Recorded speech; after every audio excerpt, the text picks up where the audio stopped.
Journey में बहुत सारे लोगों का मुझे प्यार मिला, बहुत सारे लोगों ने मुझे सपोर्ट किया और उसी की बदौलत आज मैं आप सबके समक्ष हूँ। लेकिन कुछ मेरी ही फील्ड के लोग कुछ ऐसे मेरे साथ थे जिन्होंने मुझे डे 1 से डिफेम किया, डिमोटिवेट किया और हमेशा मेरी आवाज़ को दबाने की कोशिश की। और वो वही लोग हैं जिनके ऊपर खुद 10 से 15 मामले दर्ज हैं। जसवीर सिंह हंस, जो कि पांवटा साहिब में खबरों वाला के नाम से एक वेबसाइट चलाता है, खुद को पत्रकार बताता है और पत्रकारिता की आड़ में ब्लैकमेलिंग करता है। और मैं आपको इसके सबूत भी दिखाऊंगी। यह द ट्रिब्यून की न्यूज़ है जिसमें 10 लाख के एक्सटॉर्शन मामले में ये और इसका साथी अशोक बहुता 10-15 दिन हिरासत में रहे थे। ये दिव्य हिमाचल की न्यूज़ है और इसकी हेडलाइन आप देख सकते हैं कि 10 लाख की वसूली पर 2 पत्रकार गिरफ्तार। ये लोकल चैनल की न्यूज़ है। ये मैंने आपकी न्यूज़ कटिंग्स दे दी और भी बहुत सारे वेब पोर्टल्स पर इनकी न्यूज़ लगी थी।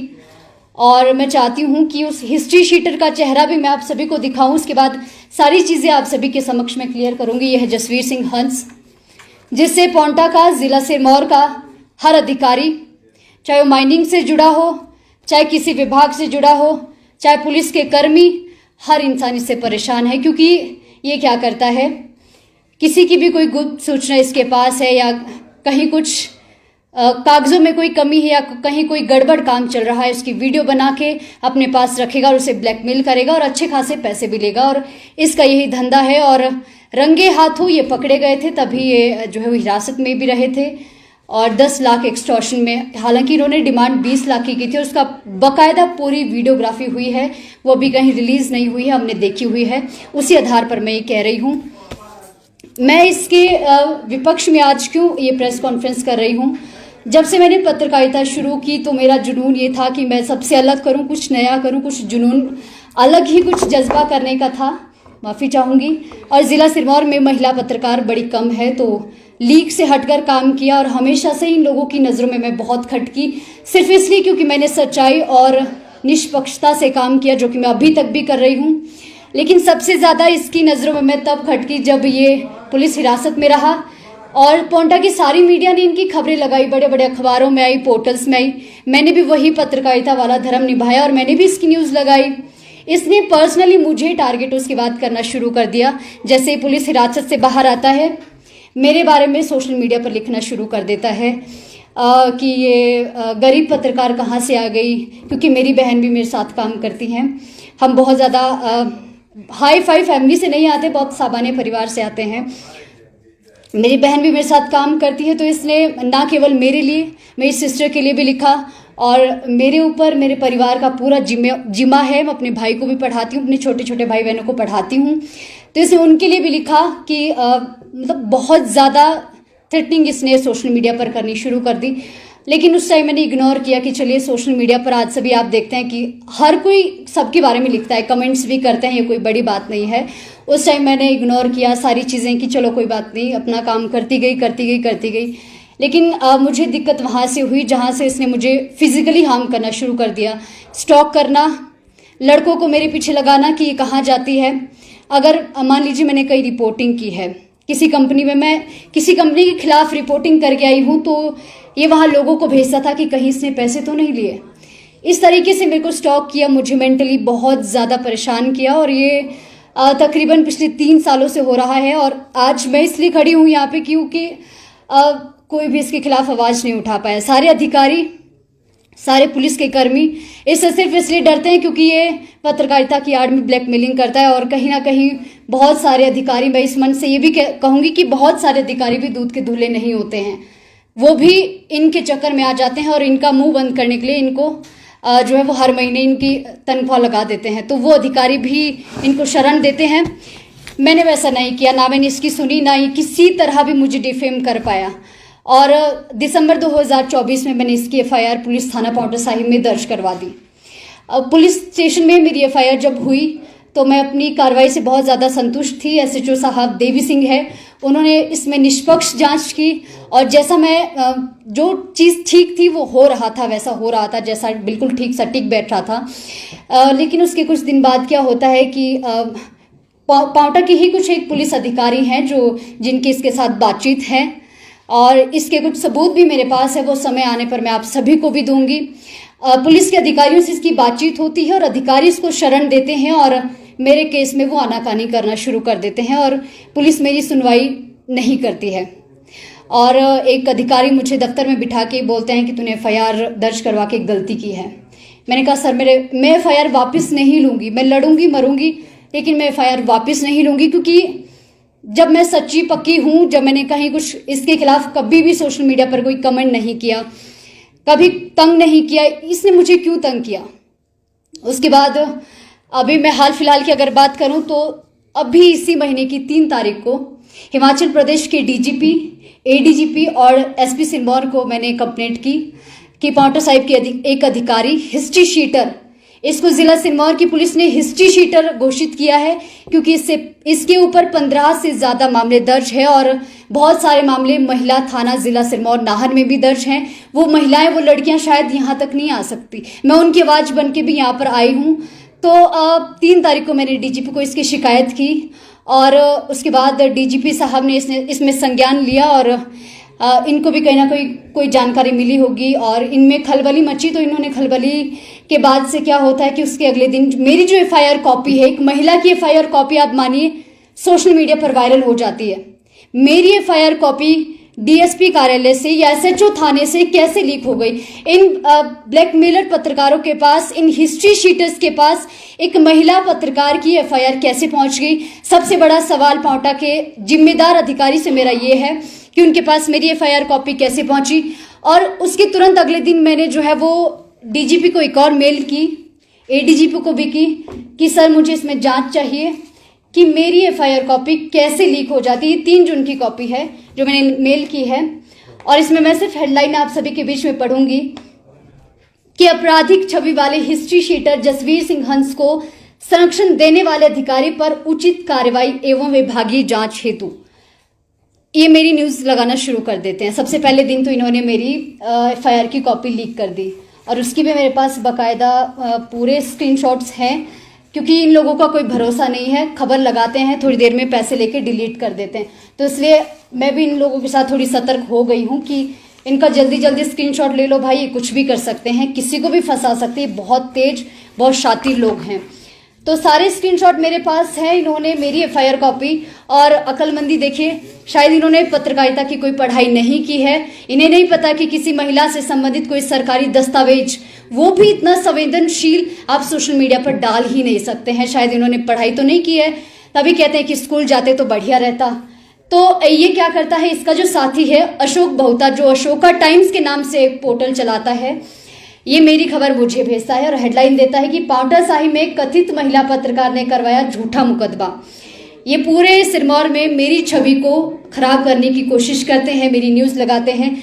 चलिए, उस टाइम इन्होंने मेरी फोटो को वायरल नहीं किया। अगले दिन आप इनकी हिम्मत देखिए, ये मेरी कल दोपहर करीब 11 बजे की रिपोर्टिंग है, माँ यमुना नदी के किनारे। अभी भी हिमवंती मीडिया पर ये रिपोर्टिंग है, मैं वहां रिपोर्टिंग करने जाती हूं और इन्होंने वहां का मेरा स्क्रीनशॉट मेरे चैनल से मेरा फेस पे हल्का सा ब्लर किया है। ये सत्यमेव जयते, क्योंकि इनकी बहुत सारी फेक आईडी भी है। मैं चाहती हूँ इसकी भी जांच होनी चाहिए। ये कमेंट भी खुद ही करते हैं, खुद की खबर भी खुद ही लगाते हैं, आरोपी भी खुद ही होते हैं और पीड़ित भी खुद ही बन जाते हैं। तो सत्यमेव जयते शायद कल ही जन्मा है, कोई चैनल है, इसमें मेरी फोटो के साथ मेरी FIR कॉपी और मेरी न्यूज लग जाती है, जिसमें पूरे पांवटा साहिब में, पूरे सिरमौर में मेरी छवि को खराब करने की कोशिश की जाती है। और रात करीब 11 बजे इस तरीके से, क्योंकि इन्होंने महिला पत्रकार लिखा, पांवटा में 2-3 महिला पत्रकार हैं, तो लोगों को संदेह था कि मैं हो सकती हूँ या कोई और हो सकता है। तो इन लोगों ने क्या किया, इन लोगों ने लोगों को क्लियर करने के लिए कि हाँ ये प्रीति चौहान ही है, इन्होंने स्टेज एंकर लिखा। क्योंकि मैं हिमाचल प्रदेश के जो मेले होते हैं सरकारी, राष्ट्रीय और अंतर्राष्ट्रीय, मैं उसको भी होस्ट करती हूँ और अभी मुझे कहते हुए बहुत गर्व है कि माँ शूलिनी के मंच पर 3 दिन में मंच संचालक रही 3 दिन में मुख्य मंच संचालक थी। तो इन्होंने स्टेज एंकर लिखा, क्योंकि पूरे सिरमौर में मैं अकेली स्टेज एंकर हूँ। तो इन्होंने लोगों को ये क्लेरिफाई करने के लिए लिखा कि हाँ ये वही लड़की है। तो ये सब इनकी हरकतें हैं और इन लोगों ने बहुत तरीके से मुझे डिफेम करने की कोशिश की।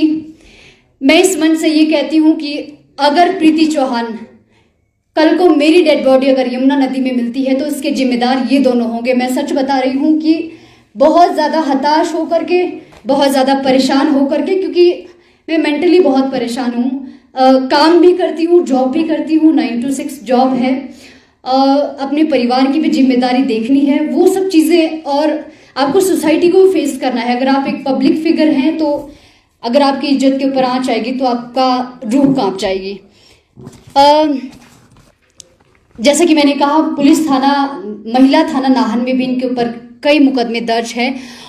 और सबसे बड़ी बात यह है कि मेरे पास जो सूचनाएं हैं, मैं समय आने पर आप सभी को वो सारी चीज़ें प्रोवाइड करवाऊंगी। जो पौंटा साहिब के नशा माफिया है उनके साथ भी इनके लिंक हैं, पैसों का लेन देन भी है। जब भी उन नशा माफियाओं के खिलाफ पुलिस कार्रवाई करती है या कुछ भी होता है तो ये कभी भी उनकी खबरें नहीं लगाते हैं। आप इनके वेब पोर्टल खोल के देखेंगे, नशा माफियाओं के खिलाफ इनकी खबरें बहुत कम होगी। जहां इनकी बनती होगी वहाँ क्रशर वालों के खिलाफ इनकी न्यूज़ होगी, जहां से कुछ आमदनी होती है। कंपनी वालों के खिलाफ इनकी, कभी कोई आम गरीब लाचार असहाय व्यक्ति के खिलाफ इनकी न्यूज़ कभी नहीं होती है। ना कभी ये ग्राउंड में देखे जाते हैं कि आम जनता की आवाज़ को भी उठाएं, तब मैं इन्हें पत्रकार मानूं। ये सॉ कॉल्ड पत्रकार अपने आप को बताते हैं, लेकिन मैं बता नहीं सकती कि ये किस किस तरीके से लोगों को ब्लैकमेल करते हैं। और इससे बड़ा उदाहरण मेरे पास नहीं है कि 10 लाख की एक्सटॉर्शन में ये कई दिन पुलिस रिमांड पर भी रहे हैं और उसकी अभी जांच भी हो रही है, बहुत बड़े स्तर पर उसकी जांच हो रही है। और पुलिस से भी मेरा, जिला सिरमौर का जो प्रशासन है उनसे भी मेरा सवाल है कि ऐसा क्या डर है इन दोनों पत्रकारों से, प्रशासन को, जो भी आला अधिकारी हैं। इनके पोर्टल्स की अभी तक कोई जांच नहीं हुई है। बहुत सारे लोगों ने ऑब्जेक्शंस उठाए हैं कि इनकी भी जांच होनी चाहिए। इनके पास करोड़ों की संपत्ति है, ना तो इनके घर से कोई सरकारी नौकरी वाला है, ना इनके घर से कोई बहुत बड़े हाईफाई है। इनके संपत्ति की भी जांच होनी चाहिए। नशा माफियाओं के साथ इनके लिंक्स है, उसकी भी जांच होनी चाहिए। मैं सभी लोगों से, सभी एजेंसी से मांग करती हूं कि इसमें जांच होनी चाहिए और इनके वेब पोर्टल्स की भी जांच होनी चाहिए कि कैसे चल रहे हैं अभी तक। जो लोग अंदर रह के आ गए हैं, जिसको जिला सिरमौर पुलिस ने हिस्ट्री शीटर घोषित कर दिया, वो कैसे एक पत्रकार बन सकता है? आप मुझे बताइए, कैसे एक पत्रकार बन सकता है? वो कैसे किसी की आवाज उठा सकता है? वो खुद ही हिस्ट्री शीटर है, वो खुद ही आरोपी है, वो खुद ही ब्लैकमेलर है, लोगों को ब्लैकमेल करता है, पैसे ऐंठता है, उसका यही काम है। 15 से ज्यादा मुकदमे दर्ज है इसके ऊपर। इसके बावजूद भी जिला सिरमौर का जो प्रशासन है शायद इस पर कार्रवाई करने से कतराता है और इसके, मुझे नहीं लगता कि मैं क्लैरिफाई नहीं कर पाऊंगी कि इसके क्या कारण हो सकते हैं। कुछ चीज़ें मैंने कहा है कि ये लोगों को ब्लैकमेल करते हैं, अधिकारी इनसे खासतौर पर सिर्फ इसलिए डरते हैं और इनका मुंह बंद करने के लिए हर महीने इनकी तनख्वाह लगती है। तो मैं आप सभी लोगों से गुजारिश करती हूँ, और मैं हिमाचल प्रदेश की राजधानी बहुत मुश्किल से पहुंची हूँ, ना तो इस बारे में मेरे परिवार को पता है कि मैं यहाँ पहुंची हूँ, बहुत हिम्मत करके यहाँ पहुंची हूँ। केवल मेरे जो अपने लोग हैं उन्हें पता था कि मैं शिमला जा रही हूँ। सारी चीज़ों को दरकिनार रखे मैं यहाँ पहुंची हूँ और मुझे पूरा भरोसा है, क्योंकि हिमाचल प्रदेश के जो चीफ मिनिस्टर हैं वो भी प्राउड डॉटर्स के प्राउड फादर हैं। तो उनसे भी मेरी गुजारिश है कि वो भी इस मामले में जांच करें। ये सिर्फ मेरी बात नहीं है, हिमाचल प्रदेश में बहुत सारी ऐसी लड़कियां हैं। मैंने अब तक बहुत सारी लड़कियों की, बहुत सारी महिलाओं की आवाज़ उठाई है और बहुत सारे लोगों को न्याय भी बहुत हद तक प्रशासन तक मेरी आवाज़ पहुंची है। मैंने अपने स्तर पर हमेशा ऐसी कोशिश की है कि जो गरीब तबका है, जो असहाय लोग हैं, मैं उनकी आवाज़ बनूं, और वो मैंने किया भी है, वो करती भी रहूँगी। लेकिन आज मैं बहुत हिम्मत करके क्योंकि ज़िला सिरमौर से बाहर कभी किसी ने इनकी आवाज़ को नहीं उठाया है। पौंटा साहिब में तो कभी भी नहीं, इनके खिलाफ कभी कोई एक शब्द भी नहीं बोलता है। अब मैं नहीं जानती मेरे साथ क्या होता है, मुझे मारते हैं, मुझे कुचलते हैं, मुझे गाड़ी के नीचे डालते हैं, मैं इस चीज़ को नहीं जानती। जो भी होगा मेरे साथ, मैं इन दोनों के ऊपर जिम्मेदारी डालती हूँ कि ये उस चीज़ की जिम्मेदारी लेंगे और ये ही जिम्मेदार होंगे। मैं मेंटली अगर परेशान होती हूँ, मैं मेंटली डिप्रेशन में आके कुछ भी कर सकती हूँ, इस चीज़ के रिस्पॉन्सिबल सिर्फ ये 2 ब्लैकमेलर होंगे। तो मैं सिर्फ इतना आग्रह करती हूँ, हिमाचल प्रदेश के महामहिम राज्यपाल को भी मैं ज्ञापन दूंगी इस बारे में कि वो भी कार्रवाई करें। और हिमाचल प्रदेश के डीजीपी को मेरा बहुत बहुत थैंक्स कि उन्होंने इस मामले में संज्ञान लिया, और एक बार फिर मैं उनसे भी मिलूंगी। और हिमाचल प्रदेश के मुख्यमंत्री से भी मैं रिक्वेस्ट करूंगी कि इन जैसे आपराधिक प्रवृत्ति के लोगों को प्लीज अधिकारियों से तो बिल्कुल दूर रखें और उन अधिकारियों के ऊपर भी जांच हो जो इन्हें शरण देते हैं, जो इनका मुंह बंद करने के लिए इन्हें हर महीने कहीं ना कहीं से तनख्वाह देते हैं। तो मैं आपका बहुत बहुत धन्यवाद करती हूँ और आप सभी लोग अगर कुछ पूछना चाहते हैं, अगर कोई चीज़ छूट गई है तो आप सभी लोग पूछ सकते हैं। आपने एफआईआर कब दर्ज करवाई थी पहले? सर मैंने एफआईआर दिसंबर 2024 में दर्ज करवाई थी। क्या था उसका लवोलवाद, क्या था, क्या आरोप क्या थे? सर आरोप ये थे, सबसे पहले तो सोशल मीडिया पर, जिसके मैंने स्क्रीनशॉट भी अटैच किए थे, मेरे लिए, मेरे परिवार के लिए, मेरी बहन के लिए अब्यूज़ करना, थ्रेटनिंग्स, बहुत कैरेक्टर को लेकर इसने बहुत ज़्यादा लिखा। मेरा और मेरी बहनों का चरित्र हनन किया। हर चौक पे जाके कैरेक्टर सर्टिफिकेट ये मेरा बांटता है। ये 100 करोड़ पत्रकार मेरा कैरेक्टर सर्टिफिकेट बांटता है उसको लेकर के, और मुझे स्टॉक करना, मेरे साथ छेड़खानी करना, कहीं पर भी मैं प्रोग्राम्स में जाती हूँ वहाँ मेरे पीछे आना, मुझे डीमोरलाइज करना कि ये डिप्रेस्ड हो जाए और डिप्रेशन में आके ये अपना काम छोड़ दे, घर भाग जाए, मर जाए, यमुना नदी में कूद जाए। मैं नहीं जानती इसका क्या वो था, लेकिन इसने मुझे बहुत बुरी तरह से सर तंग किया है। तो मैंने इसके खिलाफ एफआईआर दर्ज की और इन सभी धाराओं के तहत एफआईआर हुई है। ताजा आपने डीजीपी से शिकायत की है, उसमें क्या कहा है और किस तरह की कार्रवाई भी शुरू होगी? सर मैंने डीजीपी के लिए सबसे पहले तो ये लिखा क्योंकि मुझे जो है वो ये सूचना भी मिली थी अपने कुछ लोगों से कि पांवटा साहिब के जो कुछ अधिकारी हैं, जो जिम्मेदार अधिकारी हैं पुलिस के, कहीं ना कहीं इसके लिंक में है। और ये चीज़ बाकायदा मैंने तब देखी जब उन्हें पुलिस और मीडिया के व्हाट्सएप ग्रुप में भी जोड़ा जाता है। हिस्ट्री शीटर्स थे, जब पहले कोई और एसपी थे तो उन्हें ग्रुप से निकाल दिया था, सब जगह से रिमूव कर दिया था, लेकिन अब उन्हें कुछ दिन पहले उन सभी ग्रुप्स में ऐड किया जाता है। उन्हें बहुत अच्छा ट्रीटमेंट दिया जाता है। जो एसपी सिरमौर पूर्व में रहे हैं रमन कुमार मीणा, उन्होंने ऑन कैमरा ये बात कही थी कि पुलिस थाने के चारों तरफ नहीं दिखाई देने चाहिए, किसी भी सरकारी कार्यक्रम में इनकी मौजूदगी नहीं होनी चाहिए, लेकिन आजकल ये लोग सीना चौड़ा करके सब जगह घूमते हैं। हिस्ट्री शीटर हैं, इन्हें कैसे अलाउ कर दिया? क्या पांवटा साहिब की पुलिस सोई हुई है, इन्हें नहीं दिखाई देता है कि हिस्ट्री शीटर को आप कैसे अलाउड कर रहे हैं? ये तो समाज के लिए एक बहुत ही घातक व्यक्ति हो सकता है जिसके ऊपर अलग अलग मुकदमे दर्ज है, महिलाओं से संबंधित, नशे से संबंधित बहुत सारे मुकदमे इसके ऊपर दर्ज है। तो डीजीपी को मैंने इसके लिए लिखा कि उन अधिकारियों के ऊपर भी जांच होनी चाहिए जो इसका साथ देते हैं, जो इसको संरक्षण देते हैं। उसके बाद आवेश में आकर इन्होंने मेरी खबरें लगानी शुरू कर दी, मेरी एफआईआर कॉपी लीक कर दी, मेरी फोटोज वायरल कर दी। अभी तक आपने रीजन नहीं क्लियर किया है कि आपको क्यों ऐसे पर्सनली टारगेट किया जा रहा है, मतलब जैसे थ्रेटनिंग आपको गया था एफआईआर की, वो मेन कारण आपको? मैम शुरू से ही इसकी नज़र में मैं खटकती थी, लेकिन सबसे ज़्यादा इसने टशन मुझसे तब ली जब वैसे तो सब पत्रकारों ने उसकी न्यूज़ लगाई, लेकिन मुझे पर्सनली इसने क्यों टारगेट किया वो उसका जवाब वो दे सकता है। मेरे खिलाफ सोशल मीडिया पर वो लिखता है, मैंने कभी भी आज तक इसके कोई कमेंट नहीं किया। मैं कोई रिपोर्टिंग करूंगी उसके नीचे लिख देगा ये 2-2 हज़ार रुपये लेती है। क्या वो कौन होता है मेरे रेट बताने वाला, कि उसको किसने अधिकार दे दिया मेरे चरित्र को ऊपर लिखने का? तो उसने ऐसे ऐसे करते, मैं नहीं जानती कि क्या कारण रहे, लेकिन उसने मुझे मेंटली इतना परेशान, इतना डिप्रेस्ड कर दिया है कि मैं आज यहाँ आने के लिए मजबूर हुई। मैम वो सारे इन कॉपीज में है, आप ये ले सकते हैं। पांवटा पुलिस का जो आपने शिकायत दी थी, पांवटा पुलिस पर आपको भरोसा नहीं है जो आपने डीजीपी से शिकायत की? सर कुछ अधिकारी बहुत अच्छा काम इसमें कर रहे थे, मैं इस बात से भी डिनाई नहीं करूंगी। जैसे कि मैंने एसएचओ साहब का नाम लिया, उन्होंने मुझे कभी भी ऐसा नहीं लगा कि मेरी आवाज़ को उन्होंने दबाने की कोशिश की। हालांकि इसमें तो यहाँ तक हुआ कि इस आरोपी के कुछ रिश्तेदार हैं, मुझे मैसेज करके कहते हैं कि तुम इसे माफ़ कर दो, तुम मेरी बहन हो, तुम मेरी ये हो।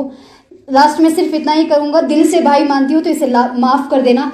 कई बार इन लोगों ने कोशिश की कि मैं एफआईआर वापस लूँ, लेकिन ऐसा नहीं हुआ। धीरे धीरे इन लोगों ने मुझे और टारगेट किया, इन्होंने मुझे और ज़्यादा प्रेशराइज किया कि एफआईआर वापस ले, या हार मान ले, ये रो के घर बैठ जाए, ये रिपोर्टिंग ना करे, ये सुसाइड कर ले। इन्होंने मुझे इस लेवल तक डिप्रेशन में ला दिया। लेकिन मैं रोने मरने वाली तो शायद अभी तक नहीं हूँ, बहुत हिम्मत करके यहाँ तक आई हूँ और ऐसे लोगों के खिलाफ जब तक जिंदा हूँ हमेशा लड़ूंगी।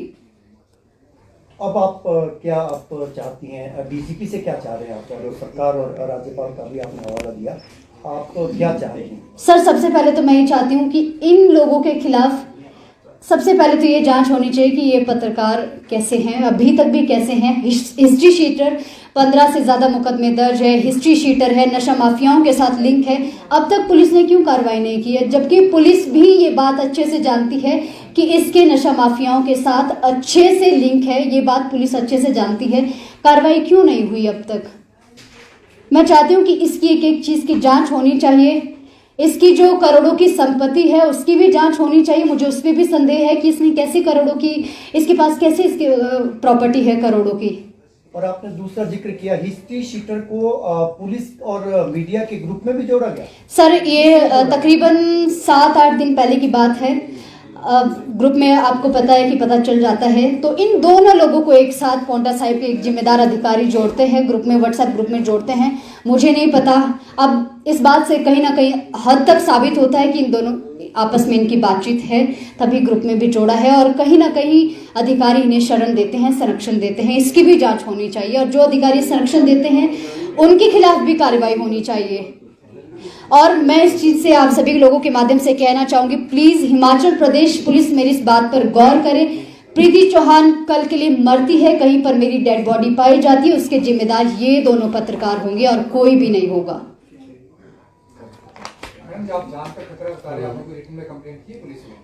सर एज सच अभी तक मैंने कहीं पर भी चीज़ मेंशन नहीं की है, लेकिन ये लोग, अब मैं जानती हूँ कि ये लोग जब भी कभी मैंने अपनी आवाज़ उठाने की कोशिश की है, इन्होंने मेरे खिलाफ बहुत ज़्यादा साजिशें रची है। मेरे खिलाफ कभी ये मेरे रूम के बाहर कोई बाइकर्स को भेज देंगे, कभी देखेंगे कि ऑफिस से कितने बजे निकल रही है।